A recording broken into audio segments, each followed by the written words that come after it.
தியூபுரா police ஸ்டேஷன்ல 3 police officers Karan, Alia அப்புறம் மோஹித் அவங்களோட ஸ்டேஷன்ல உட்கார்ந்துருந்தாங்க.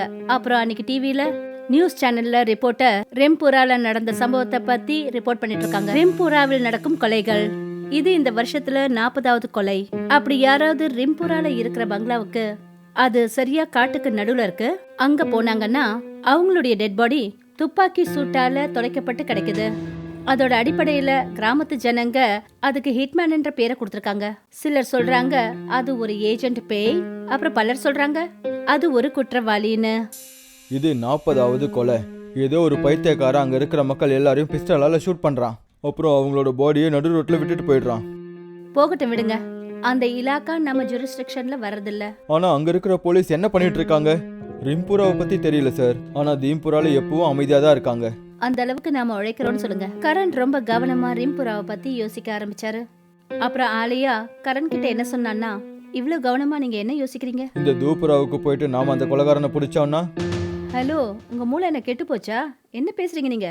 அங்கத்திய ஜூரிஸ்டிக்ஷன் நம்மளோட அண்டர்ல வரவே இல்ல. அதனால என்ன இப்போ சமஜ், நாம அங்க போய் அந்த கொலைகாரனை பிடிக்கலாம். நீயே யோசிச்சு பாரு, அப்படி பண்ணா நமக்கு எவ்வளவு பெருமை கிடைக்கும். சரி போலாமா? சரி வா, நாம அந்த பங்களாவுக்கு போகலாம். நீங்க 2 பேரும் இருக்கீங்களே, சரி வாங்க. என்னால இதுக்கு மேல என்ன சொல்ல முடியும்? கரண், ஆலியா அப்புறம் மோஹித் 3 பேரும் அந்த ஹிட்மேனை பிடிக்கிறதுக்காக தூபுரா காட்டுக்குள்ள வந்தாங்க.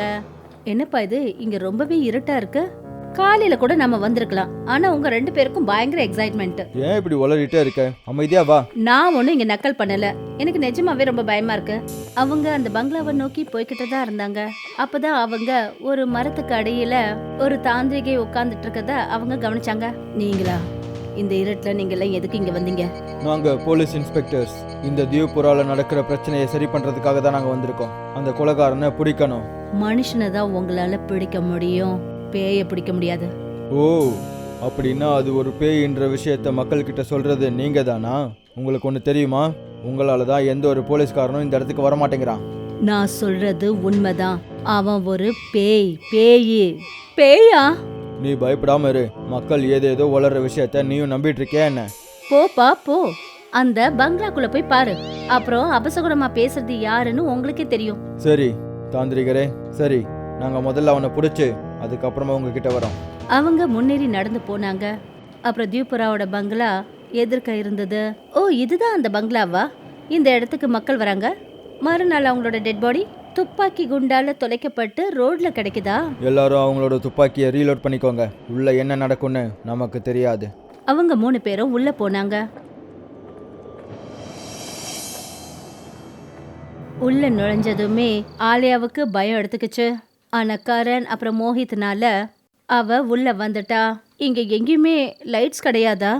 இல்ல, தியூபுராவோட இந்த ஏரியாவில் எங்கேயும் கரண்ட் சப்ளை கிடையாது. வாங்க, நம்ம மேலே போய் பார்க்கலாம். எல்லாரும் உங்க கண்ணை உங்க கையிலேயே வச்சுக்கோங்க. அவங்க 3 பேரும் மெல்ல மெல்ல மேலே இருக்கிற அறைக்கு போக ஆரம்பிச்சாங்க. அவங்க அங்க விசித்திரமான மூடப்பட்ட ஒரு அறைய பார்த்தாங்க. அந்த அறையோட கதவுல பயங்கரமான உருவங்கள் எஞ்சியிருந்தது. இது என்ன அடையாளம்? எனக்கு என்ன தோணுதுன்னா, இதுக்கு பின்னாடி தான் அவன் மறைஞ்சிருப்பான்னு நினைக்கிறேன். அவங்க உள்ள போறதுக்காக முன்னேறி போகும்போது அந்த அறைக்குள்ள இருந்து ஏதோ குரல் வந்தது. உங்களுக்கு என்ன வேணும்? எதுக்கு இங்க வந்திருக்கீங்க? ஹிட்மேன், வெளியே வா. நாங்க போலீஸ், உன்னை பிடிக்க தான் நாங்க வந்திருக்கோம். என்ன பிடிக்க வந்திருக்கீங்களா? உங்களுக்கு தெரியாதா? மனுஷங்களை தான் பிடிக்க முடியும், சைத்தானை பிடிக்க முடியாது. அந்த கதவு தானாவே மெல்ல மெல்ல திறந்தது. வாங்க, உள்ள வாங்க, வந்து என்ன பிடிங்க. வாங்க. இது ஏதாவது அவனுடைய தந்திரமா இருக்கலாம். நமக்கு என்ன, அது எப்படி வேணா இருக்கட்டும். வா கரண், நாம போகலாம். அவங்க 3 பேரும் உள்ள போனதும் அவங்க பார்த்தாங்க, அங்க ஒரு ஆளு டேபிளுக்கு பின்னாடி உட்காந்துருந்தான். அவனுடைய டேபிளுக்கு மேல 2 துப்பாக்கிகள் இருந்தது. அவனுடைய முகம் ரொம்ப பயங்கரமா இருந்தது. 3 பேரும் அவங்க துப்பாக்கிகளால அவன் மேல குறி வச்சாங்க. கையை மேல தூக்கு.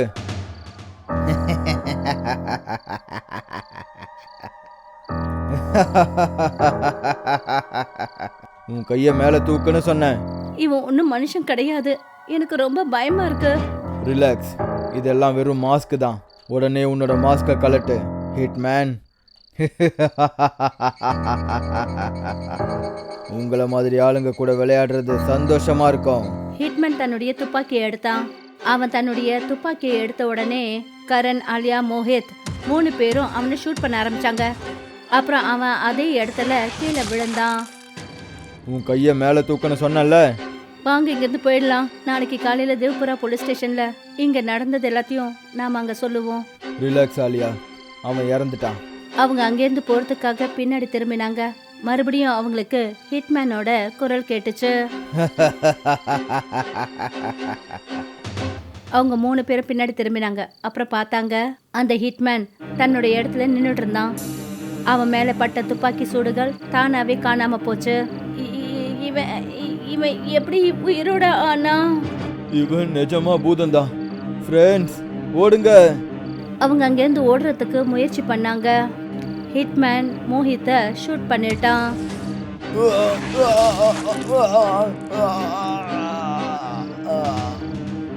மோஹித்!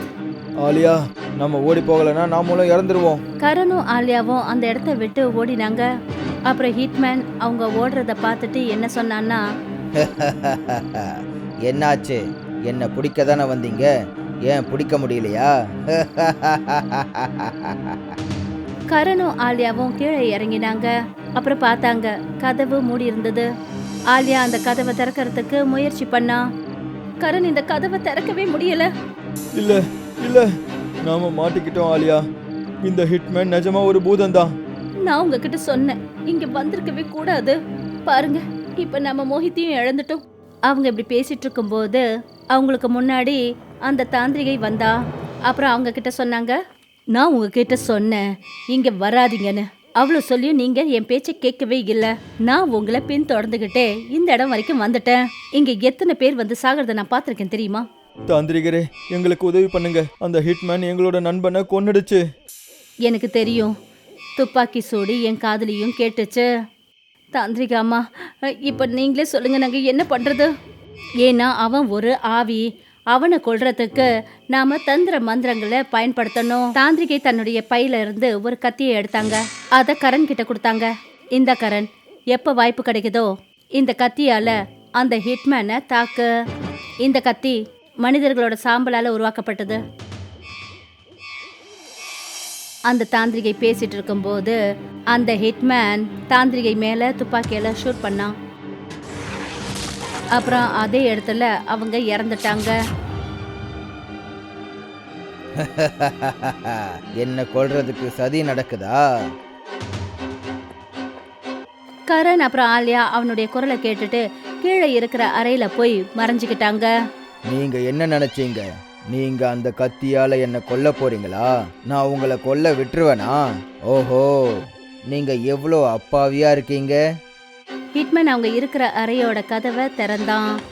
அவன் அந்த அறையோட கதவை திறந்த உடனே ஆலியா அவனை கத்தியால குத்துறதுக்கு போனான். ஆனா அதுக்குள்ள அவன் அவளோட கைய பிடிச்சிட்டான். அப்புறம் அவனுடைய துப்பாக்கினால ஆலியாவோட தலையில ஷூட் பண்ணான். நீ பண்ணது சரி கிடையாது. நீ என்னோட 2 நண்பர்களையும் கொன்னுட்ட.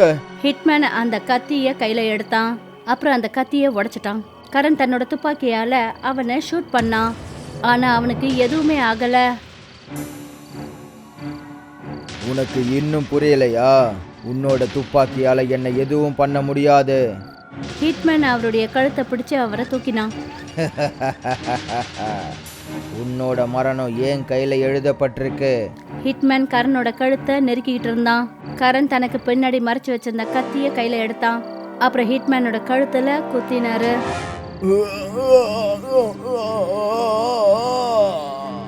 நீ எந்த கத்தியை உடைச்சியோ அது சாதாரண கத்தி.